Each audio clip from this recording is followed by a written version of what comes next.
رمضان المبارک کی روحانی منزل کا حصول، یہ بہت کریٹیکل آیت ہے. اس آیت پہ کم از کم میں 5 گھنٹے بول سکتا ہوں. فل پدی وَإِذَا سَأَلَكَ عِبَادِي عَنِّي فَإِنِّي قَرِيبٌ، اے میرے محبوب صلی اللہ علیہ وآلہ وسلم، جب میرے بندے آپ سے میرے متعلق سوال کرتے ہیں تو فرماؤ میں تمہارے بالکل قریب ہوں. اجیب دعوت الداعی اذا دعان، ہر پکارنے والے کی پکار کو سنتا ہوں جب وہ مجھے پکارتا ہے. لیکن شرط کیا ہے؟ فَلْيَسْتَجِيبُوا لِي وَلْيُؤْمِنُوا بِي لَعَلَّهُمْ يَرْشُدُونَ، لیکن لوگوں کو بھی چاہیے کہ وہ میرا حکم مانے اور مجھ پر ایمان لائیں جیسا کہ ایمان لانے کا حق ہے، تاکہ وہ ہدایت پا جائیں، رشد و ہدایت پا جائیں. یعنی یہ ون وے ٹریفک نہیں ہے. گاڈ کو رسپانس کریں گے پھر آگے سے رسپانس ملے گا. والذین جاہدوا فینا لنہدینہم سبلنا، جو لوگ ہماری راہ میں کوشش کریں گے ہم ان کے لیے اپنی راہیں کھولیں گے. یہ نہیں ہے کہ انسان جو ہے وہ کوشش کوئی نہ کرے اور پھر کہے کہ اللہ تعالیٰ میرے ساتھ وہ والا معاملہ فرمائے. نہیں، جب میرے بندے آپ سے میرے متعلق سوال کریں فرما دیجئے میں تمہارے بالکل قریب ہوں، ہر پکارنے والے کی پکار کو سنتا ہوں جب وہ مجھے پکارے. لیکن لوگوں کو بھی چاہیے کہ میرا حکم مانے اور مجھ پر ایمان لائیں جیسا کہ ایمان لانے کا حق ہے. اب یہ بڑی امپورٹنٹ آیت ہے، اس کو میں نے ڈکلیئر کیا ہے انسانیت کا میگنا کارٹا. 13ویں صدی عیسوی کے اندر اور بعد میں پھر 17ویں صدی عیسوی کے اندر ریوائز کیا گیا. میگنا کارٹا ایک آئینی چارٹر تھا جو کنگڈم تھی انگلستان کی، اس کی طرف سے کہ بادشاہ پر عوام کے کیا حقوق ہیں، اور اس میں یہ تھا کہ ہر شخص کا یہ حق ہے کہ وہ بادشاہ وقت کا دروازہ کھٹکھٹا سکتا ہے. اسے کہا جاتا تھا میگنا کارٹا. انسانیت کا میگنا کارٹا یہ ہے کہ اللہ تعالیٰ فرماتا ہے کہ ہر شخص مجھ سے رابطہ کر سکتا ہے. جب میرے بندے میرے متعلق اے محبوب صلی اللہ علیہ وآلہ وسلم آپ سے سوال کریں تو آپ فرمائیے میں تمہارے بالکل قریب ہوں.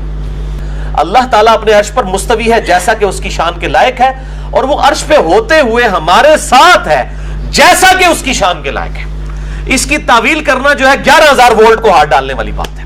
ورنہ صحیح مسلم میں حدیث ہے کہ ہر شخص کا دل رحمان کی 2 انگلیوں میں ہے.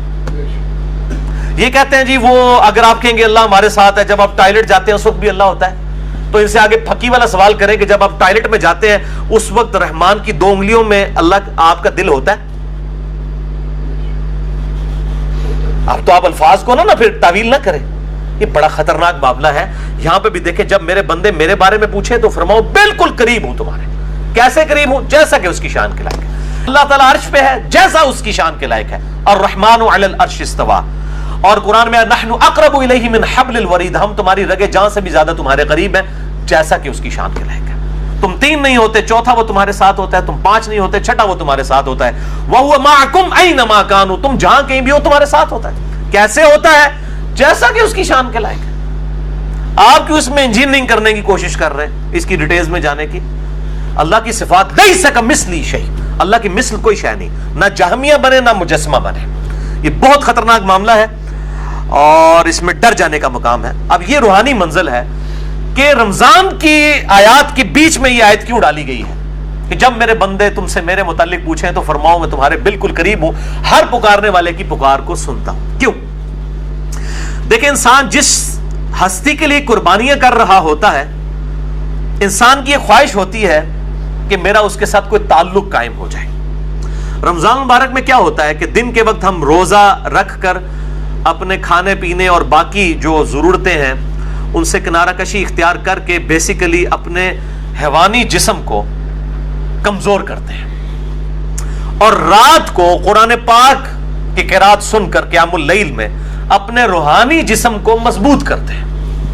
دونوں طرف سے آپ دیکھیں، ادھر سے جسم کمزور ہو رہا ہے اور یہاں سے روح کو غذا مل رہی ہے. تو ظاہر ہے کہ جب جسم کمزور ہوگا، روح کو غذا ملے گی تو روحانی پہلو انسان کا ڈومیننٹ ہو جائے گا. پھر اس کے بعد اندر سے خود یہ آواز اٹھے گی، صحابہ سے اٹھتی تھی کہ جس رب کے لیے ہم قربانیاں کر رہے ہیں وہ رب کدھر ہے؟ وَإِذَا سَأَلَكَ عِبَادِي عَنِّي فَإِنِّي قَرِيبٌ، اے میرے محبوب صلی اللہ علیہ وآلہ وسلم جب میرے بندے آپ سے میرے بارے میں پوچھے تم فرماؤ میں تمہارے بالکل قریب ہوں. کوئی ٹینشن نہ لو، جس رب کے لیے قربانیاں کر رہے ہو نا وہ ہر وقت تمہارے ساتھ ہے. تمہاری قربانیاں رائے گاہ نہیں جائیں گی. یہ دن کے وقت بھوک کی تکلیف، پیاس کی تکلیف برداشت کرنا اور رات کو جگراتا کاٹنا قیام اللیل کر کے یہ قربانیاں رائیگاں نہیں جائیں گی. اور جب انسان کو یہ یقین ہونا کہ جس کے لیے انسان قربانی کر رہا ہے وہ اس کو دیکھ رہا ہے اس حال میں, تو انسان کو صبر نصیب ہو جاتا ہے. یہ دنیا میں بھی ہے.